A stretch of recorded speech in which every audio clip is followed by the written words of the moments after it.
I wanted to make a video on the LSAT examination. Just a quick walkthrough of what to expect on the exam, what's the content and structure, fees and timing, and things like that. Um, so the LSAT examination is the law school admission ticket. You essentially have to take this test to go to law school. Usually you'll take it in your last year or even 2 years maybe of undergraduate. Then you start applying. So very important examination, very important to retake it if you need to as well. There's no harm in it.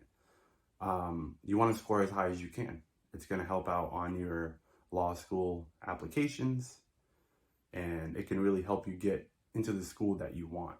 So the exam structure and content, there's essentially 4 sections. The first section is going to be analytical reasoning. The second section will be logical reasoning. The third section is going to be reading comprehension. And the fourth section will be writing. Each section, they give you a bit over a half an hour to get it done. The total test will be about 3 hours of time. The LSAT, you're able to take at a testing center or even at your own home. You want to make sure you choose the right one. To take it at home is a good option for people, but from my experience of taking board examinations, when you take them at home, they're very strict. So be very careful about, you have to make sure that your laptop or a desktop can meet the requirements, any software updates. You have to get admitted into the examination, which is the whole process itself. Sometimes it could be very nerve-wracking during that time period of you trying to get admitted, waiting, and then the test starts itself, and then, it's a long process. So sometimes I could see where going to a testing center is smarter. It's not as easy as you would think. So just a FYI.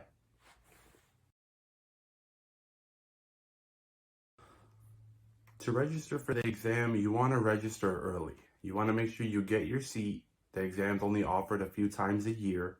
And usually I believe you get to register about a few weeks early. And I would advise to get signed up ASAP. If you know you're going to take any and you know that you're at the right time period of your studies, you want to take it at the right time. Especially if you want to give yourself more time to retake the test. Very important to score as high as you can. The grading and the score releases. So basically, the grading is essentially a raw number that they give you. Your LSAT is very important. It's not the most important thing on your law school application, but you want to score as high as you can. It does matter. But in terms of it being scored, you usually get your score a few weeks after the test. And I believe they even offer a optional, if you pay about $80 or so, you can get an optional peek at your score after the exam. So they let you see it earlier, I think on the same day of. But you have to pay for that feature. So you won't just get to see it unless you pay for it. So one thing about the LSAT exam is, what score do you need? Now, the score you need is based on the school that you want to go to. I'm in the USA, California, and depending on what law school you want to go to will depend on the score that you ultimately need. A lot of schools have at least this score or higher, but usually I would say it's about a range of that area of that raw score. So say they want a 160. You can probably get by with like a 158, 157. Also depending on how good you do on the application. So FYI, in California, if you go to Stanford Law School, they at least want a 173. You go to Cal Berkeley, they want a 168. You go to UCLA, they're looking at a 168. You go to USC, they want a 166. But from my research and my homework, you at least want to be within about 5 points of that range, top or bottom. And very wise to retake the test if you need to. I know a lot of people who go to law school who redo the exam. It's a test, so it takes trial and error to learn how it works.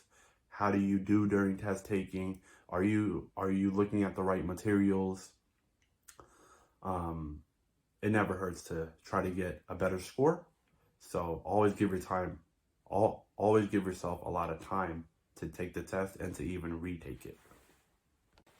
Just another thing to add in here regarding LSAT scores. So when you're going to law school to get admitted and you're applying everywhere, you really want to make sure you submit the best application. Your LSAT is just one part of the whole application process. The ones that admit you will look at your undergraduate GPA, your experience. Have you done any type of internships? They look at the LSAT score, and they read your personal statements, and if you had anyone write you a recommendation letter as well. Very important all the way around. They take a holistic view at each person applying.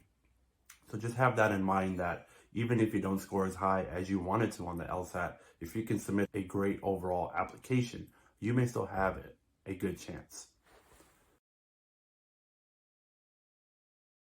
So based on my research, LSAT examination prep work, like school preps, exam prep, it's expensive. It's not cheap. So you'll be looking easily at about $500 to $1,000, $1,500, somewhere around there, depending on what course content you choose exactly. So it is hefty, but it's worth it if you really want to score good and you want to get into the law school that you're looking at. The LSAC fee to get signed up is about $200. And then if you want your score early and you can see your score earlier, I believe on the same day, that'll be about $80 or so. And then sending your transcripts to schools, that's another fee as well. So I believe that LSAC can send it for you on your behalf. That's about $45 per school that you have it sent to. Just some last minute resources for anyone interested in the LSAT. I'll leave the links below in the comment section. There's the LSAC, who you sign up through. They're important to know about and to know of because they're going to help you in the whole process, essentially, right? So LSAC is very important. LSAT Hacks is a website that I hear a lot about. Very good website to help you learn more about tips and tricks on the exam, how to do good, how to get yourself prepped in the right way. Khan Academy, very popular platform. We've all heard of him and his course content. He's been around for a long time. Even the time I think I was in high school, he was still doing this. So great source. You can check that out as well if you want. I left the link in the comments. And there's a lot of test prep schools. So choose the one you like, maybe talk to some peers, see what other people are taking that help them do good on the exam and score high. You want to use what a lot of others have already used. You want to use what works, and you want it to be simple. It's better when you have a course to walk you through each portion, how to get better at each portion of the exam, how to learn all of the content in a good simple manner. It's hard if you try to self-teach yourself. Your best to just learn it through exam prep schools. That's the end of the video. If you have any questions, please leave them in the comments. Please let me know of any tips or tricks or hacks that you had during the exam. I would like to hear. If you could leave that as well in the comments. Thank you for watching.